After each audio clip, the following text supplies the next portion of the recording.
আসসালামু আলাইকুম ওরহমতুল্লাহ। সুপ্রিয় ইসলামিক মিডিয়া টিভি দর্শক মণ্ডলী, আপনারা সকলেই অবগত রয়েছেন যে বর্তমানে ইসরায়েলি হামলায় ফিলিস্তিনি ভাই বোনেরা খুবই ভয়াবহ পরিস্থিতিতে রয়েছে। তাই আমরা আজকের এই ভিডিওতে খুবই গুরুত্বপূর্ণ বিষয় নিয়ে আলোচনা করব। প্রিয় দর্শক, ফিলিস্তিনকে নিয়ে কি ভবিষ্যৎবাণী করে গেছেন মহানবী হযরত মুহাম্মদ সাল্লাল্লাহু আলাইহি সাল্লাম। চলুন আমরা কোরআন ও হাদিসের আলোকে বিস্তারিত জেনে নিই। বিশ্বে মুসলমানদের জন্য ফিলিস্তিন অনেক বেশি মূল্যায়ন ও গুরুত্বপূর্ণ। কি কারণে এত মূল্যায়ন তা আমরা কোরআন ও হাদিসের আলোকে জানব ইনশাআল্লাহ। তাই অবশ্যই ভিডিওটি না টেনে শেষ পর্যন্ত দেখার জন্য আমি অনুরোধ করব। পবিত্র কোরআনুল কারিমে সূরা আল ইসরাইলে আল্লাহ তাআলা ইরশাদ করেন, পবিত্র মহান আল্লাহ, যিনি তার বান্দাকে রাতারাতি সফর করিয়েছেন মসজিদুল হারাম থেকে মসজিদুল আকসা পর্যন্ত, যার চারপাশে আমি বরকত দান করেছি। সুবহানাল্লাহ।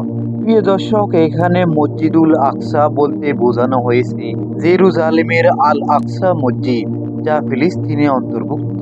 এই আয়াতে আল্লাহ তাআলা ফিলিস্তিনকে বরকতময় ভূমি হিসেবে উল্লেখিত করেন। সুবহানাল্লাহ। প্রিয় দর্শক, ফিলিস্তিন এই কারণে বিশ্বে মুসলমানদের কাছে অনেক বেশি মূল্যায়ন। প্রিয় দর্শক, হাদিসে এরশাদ হয়েছে তিনটি মসজিদের সফরের ফজিলত।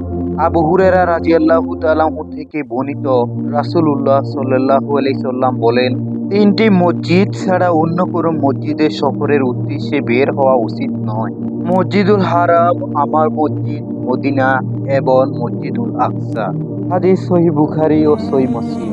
এটি মসজিদুল আকসার গুরুত্ব এবং ফিলিস্তিনদের ধর্মীয় মর্যাদা বোঝায়। প্রিয় দর্শক, আমরা এখন জানবো মসজিদুল আকসায় নামাজের ফজিলত। রাসূলুল্লাহ সাল্লাল্লাহু আলাইহি সাল্লাম বলেছেন, মসজিদুল হারামে এক রাকাত নামাজ 1,00,000 নামাজের সমান। সুবহানাল্লাহ।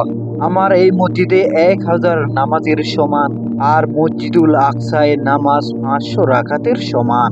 সুবহানাল্লাহ। প্রিয় দর্শক, রাসূলুল্লাহ সাল্লাল্লাহু আলাইহি সাল্লামের কাছে মসজিদুল আকসায় কত বড় দামি ছিলেন, এই হাদিসগুলো দেখে বোঝা যায়।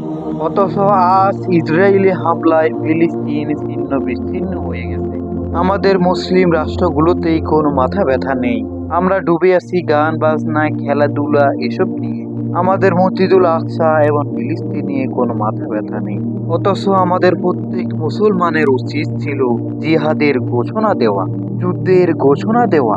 রাসূলুল্লাহ সাল্লাল্লাহু আলাইহি সাল্লাম ভবিষ্যতে ফিলিস্তিন বা শামের এলাকায় বড় বড় সংঘর্ষ, ফিতনা ও ইমাম মাহাদির আগমন সম্পর্কেও ইঙ্গিতপূর্ণ হাদিস দিয়েছেন। শামের সংঘর্ষ ও ফিতনা সম্পর্কে রাসূলুল্লাহ সাল্লাল্লাহু আলাইহি সাল্লাম বলেছেন, তোমরা শাম অঞ্চলে থাকো, কারণ তা হলো আল্লাহর নির্বাচিত জমিন। সেখানে থাকবে আল্লাহর নেক বান্দারা। সুবহানাল্লাহ। প্রিয় দর্শক, এই হাদিস থেকে বোঝা যায় আল্লাহ তাআলার কাছে এবং রাসূল সাল্লাল্লাহু আলাইহি সাল্লামের কাছে ফিলিস্তিন ও শাম অঞ্চল কত বেশি গুরুত্বপূর্ণ। অথচ আজ আমাদের এই নিয়ে কোনো মাথা ব্যথা নেই। ফিলিস্তিন শাম অঞ্চলের অন্তর্ভুক্ত, সুতরাং এটি একটি বরকতময় ও গুরুত্বপূর্ণ ভূমি। হাদিসে এসেছে, মুমিনদের পারস্পরিক প্রেম, দয়া ও মহানুভূতির দৃষ্টান্ত একটি দেহের মতো।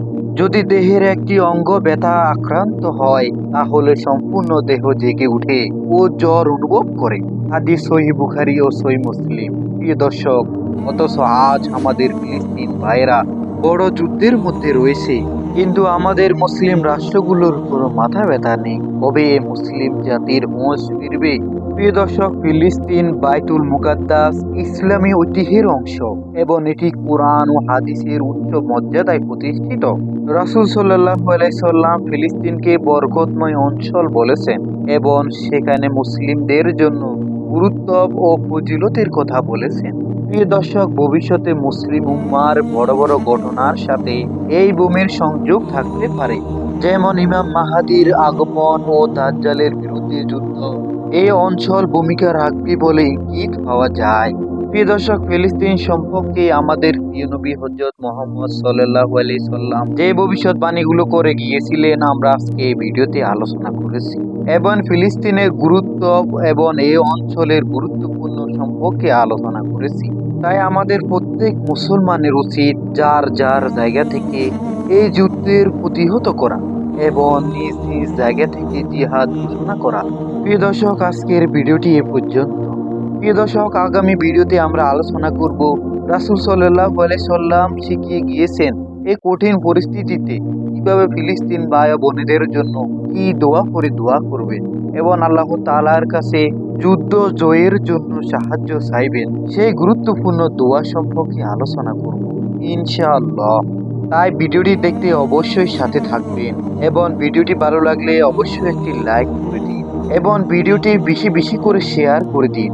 আল্লাহ তাআলা যেন আমাদের সকল মুসলিম রাষ্ট্রগুলোকে একত্রিত হয়ে জিহাদের ঘোষণা দেওয়ার তাওফিক দান করেন এবং আল্লাহ তাআলা যেন আমাদেরকে সাহায্য দান করেন এবং আল্লাহ তাআলা যেন মুসলিম জাতিকে এক মহা বিজয় দান করেন। আমিন। ইয়া রব্বি, আপনি ফিলিস্তিন ও গাজাবাসীদের উপর রহমত বর্ষণ করুন। আমিন।